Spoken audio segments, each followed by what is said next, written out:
नमस्कार, मैं हूं राहुल चौधरी और डीएनपी इंडिया में आपका स्वागत है। इन दिनों कांग्रेस के सांसद राहुल गांधी को कई तरह के सामाजिक कार्य करते हुए देखा गया है। खेतों में जाकर किसानों के साथ काम करने से लेकर कूलियों के पास जाकर उनके हालचाल पूछने तक। इनके अलावा भी कई और सामाजिक कार्य करते हुए उन्हें देखा गया है। अब माननीय राहुल गांधी ने मीडिया की भूमिका निभाई है और बीजेपी के वरिष्ठ पदों पर रहे नेता सत्यपाल मलिक का इंटरव्यू किया है, जिसने सोशल मीडिया पर तहलका मचा दिया है। उस इंटरव्यू के कुछ सवाल या झलकियां हम आपके लिए लेकर आए हैं। तो चलिए शुरुआत करते हैं और आपको दिखाते हैं कि राहुल गांधी ने क्या क्या सवाल सत्यपाल मलिक से पूछे हैं।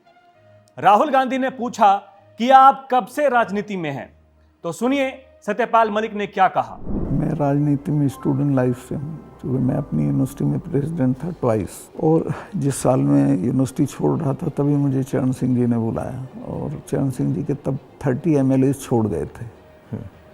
किस साल की बात है? ये दैट इज़ 1973। तो उन्होंने कहा सतपाल देखो बेईमान, मैंने पार्टी बनाई थी किसानों की, मुझे छोड़ गए। मेरा हाथ पकड़ के उन्होंने बड़ा इमोशनल होकर कहा कि तुम इस पार्टी को संभालो, किसानों की पार्टी है, और किसी से बात मत करो। अभी जाके मेरी मीटिंग है शाम को 5 बजे जिम खाना में, उससे पहले अनाउंस कर दो तुम मेरे साथ हो। राहुल गांधी ने पूछा आप जम्मू कश्मीर में थे तो तब का अपना एक्सपीरियंस बताइए। तो सुनिए सत्यपाल मलिक ने क्या कहा। आप जम्मू कश्मीर में जब थे, जी मतलब बड़ा कॉम्प्लिकेटेड टाइम था, बहुत कॉम्प्लिकेटेड। उसके बारे में आपकी क्या राय है? क्या मेरी ये राय है कि जम्मू कश्मीर को आप ज़बरदस्ती या फौज से ठीक नहीं रख सकते हैं। वहाँ के लोगों को जीत के आप कुछ भी कर सकते हैं, और वहाँ के लोग एमिएबल हैं, ऐसा नहीं कि इम्पॉसिबल है। मैंने तो देखा, मैंने उनको अपने साथ किया। आपने अंदर से डिटेल से देखा, सोल्यूशन वहाँ किस बेसिस पे आएगा? इमीडिएटली तो उनकी स्टेटहुड वापस करना चाहिए। उनको इतना 370 नहीं चुभा जितनी स्टेटहुड लेकर यूनियन टेरिटरी बनाना चुभा। और यूनियन टेरिटरी इन्होंने किस लिए बनाया, जो मुझे लगता है, मुझे नहीं बताई वो बात, इनको ये अंदाज़ा था कि पुलिस रिवोल्ट कर जाएगी, जबकि ऐसा नहीं था। पुलिस इतनी फेथफुली रही भारत सरकार के साथ कि ईद का महीना था, एक एक सिपाही ने छुट्टी भी नहीं मांगी, वहीं लाइन में रहे। तो एक तो स्टेटहुड और उनका प्रॉमिस भी है अमित शाह का हाउस में, उसको इमीडिएटली वापस करना चाहिए और फिर इलेक्शन करा देने चाहिए। राहुल गांधी ने पूछा कि पुलवामा हमले के बारे में आपका क्या ख्याल है। तो सुनिए सत्यपाल मलिक ने क्या कहा। आपकी क्या राय है उसके बारे में, पुलवामा के बारे में? पुलवामा के बारे में मैं ये तो नहीं कहता इन्होंने कराया, बट पुलवामा में इन्होंने उसको इग्नोर किया और पॉलिटिकल इस्तेमाल किया अपने लिए, क्योंकि उसमें इनकी स्पीचेस हैं जिसमें ये कहता है कि जब वोट देने जाओ तो पुलवामा की शहादत को याद रखना। जैसे ही मैंने पुलवामा के बारे में सुना, मुझे पता लगा कि हमारे जो शहीद हैं एयरपोर्ट आ रहे हैं जी। तो मैं सीधा एयरपोर्ट गया। हमारी सिक्योरिटी वालों ने मुझे कहा कि नहीं नहीं आप मत जाइए, मगर मैंने कहा मैं जा रहा हूँ। तो मैं एयरपोर्ट में चला गया, और एयरपोर्ट में उस टाइम मुझे कमरे में बंद कर दिया और मुझे कहा कि देखिए आप कमरे से नहीं निकल सकते। मैंने कहा मतलब?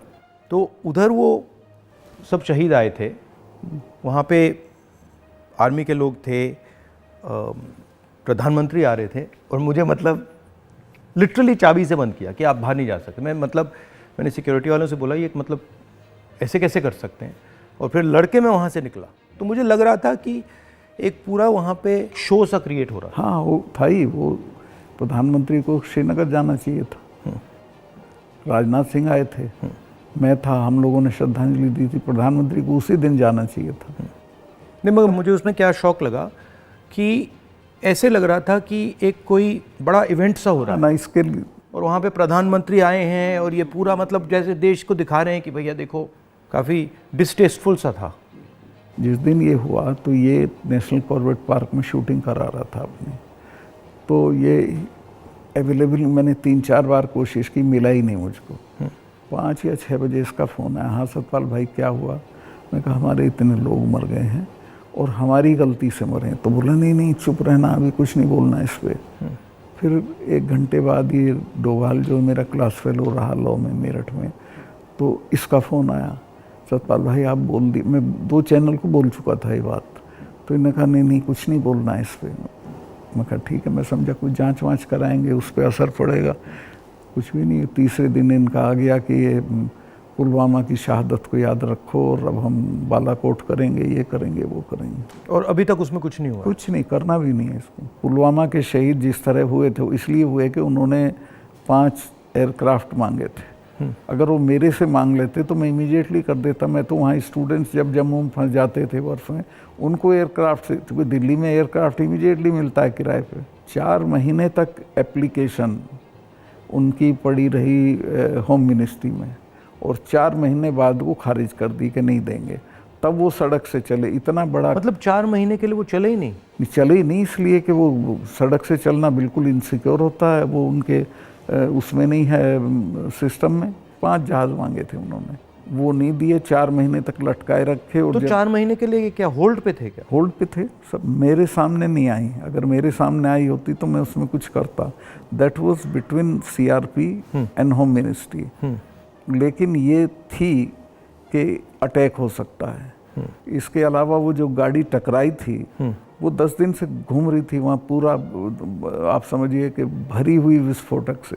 वो कैसे, मतलब इतना एक्सप्लोसिवली कैसे, मतलब ऐसे घूम रही थी? सिस्टम नहीं था ठीक से। और जब मैं गया हूँ फिर पुलवामा होने के बाद, तो जो 10 किलोमीटर का स्ट्रेच है उसमें लगभग 8-10 लिंक रोड मिलती हैं। एक भी सैनिटाइज नहीं थी उस दिन। बल्कि हम तो जब अपनी पुलिस को भेजते थे कश्मीर की, तो पूरी रोड पे सिविल ट्रैफिक बिल्कुल रोक देते थे, सैनिटाइज कर देते थे, तब भेजते थे। ना हाईवे सैनिटाइज था, ना वो लिंक रोड। और लिंक रोड जहाँ हाईवे में मिलती है वहाँ रिवाज ये है कि वहाँ एक जिप्सी खड़ी होनी चाहिए जो उसे रोक दे कि नहीं भाई ये काफिला चला जाए सीआरपी का, तब जाना। ब्लॉक कर? कुछ नहीं था, there was nothing like that. तो जब आप वहाँ गए, जैसे पॉलिटिक्स में हम ऐसी घटनाओं में जाते हैं, तो जब हम कहीं पहले पहुँचते हैं, कोई माइंड में कोई फीलिंग आती है, तो इसमें आपकी क्या फीलिंग आई थी जब आप पहली बार वहाँ गए? आप मेरा यकीन करेंगे, आई वॉज इन टीयर्स। और मैंने इसको फ़ोन किया, मुझे नहीं मिला। जब 5 बजे मेरी बात हुई तो मैंने कहा हमारी गलती से हुआ ये। तो बोला नहीं, इस पे आपको चुप रहना है। राहुल गांधी ने पूछा कि इजरायल युद्ध और अडानी पर आपका क्या ख्याल है। तो सुनिए सत्यपाल मलिक ने क्या कहा। मतलब जो, चाहे वो अडानी हो, चाहे वो कंसेंसस हो, जो ज़रूरी बातें हैं उसका कुछ नहीं होगा, मगर इजराइल हो, बॉलीवुड हो, क्रिकेट हो, उस पर चलते जाएंगे। अडानी तो आपने इसके चिपका दिया, वो तो छूटेगा नहीं। गांव-गांव चला गया अडानी का। और लोग ये कहते हैं अडानी के यहाँ इसी का रुपया है। हाँ, वो 20,000 का आपने उठाया था, 20,000 को इतना बड़ा इन्वेस्टमेंट कहाँ से आएगा? कल ही एक स्टोरी आई है कि ये कोयले के प्राइस इन्फ्लेट कर रहा है। वहाँ से इंडोनेशिया से कोयला नाव में जाता है और यहाँ पहुँचते उसकी प्राइस इन्फ्लेट हो जाती है, और फिर लोगों को बिजली के लिए ज़्यादा रेट देना पड़ता है, मगर वो भी मीडिया ने कहीं नहीं उठाया। मुझे खबर ये दी गई कि जिस दिन मैं ये करण थापर का इंटरव्यू किया, इन्होंने बुला के सब चैनल्स को कहा कि खबरदार कोई रिपोर्टिंग नहीं होगी। राहुल गांधी ने पूछा कि आप बहुत सालों से आरएसएस से लड़ रहे हैं, उस पर आप क्या कहना चाहेंगे। तो सुनिए सत्यपाल मलिक ने क्या कहा। मिलजुल के लोग रह रहे हैं, तो आपका मतलब काफ़ी सालों से इस लड़ाई में आपका एक्सपीरियंस रहा है, और आप मतलब बहुत सालों से आरएसएस से लड़ रहे हैं। तो आपके मतलब सजेशंस, राय क्या है? मेरी राय ये है कि अपने लोगों में ये प्रचारित हो ठीक से गांधी का, कांग्रेस का जो विजन है कि ये हम क्यों इनसे डिफरेंट हैं, ये क्या चाहते हैं, वो क्यों आपके हक में नहीं है, ये पॉलिटिकल लोग भी नहीं बोलते हैं, उनको ही बोलना चाहिए।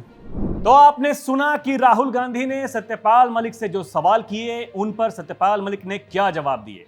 इस बातचीत पर हमारा ना कोई पक्ष है और ना कोई विपक्ष। पत्रकारिता का जो काम है, जो धर्म है, हमने उसे निभाया है। आपकी इस पर क्या राय है और आप इससे क्या समझते हैं, हमें कमेंट करके जरूर बताइएगा। अभी के लिए इतना ही, नमस्कार।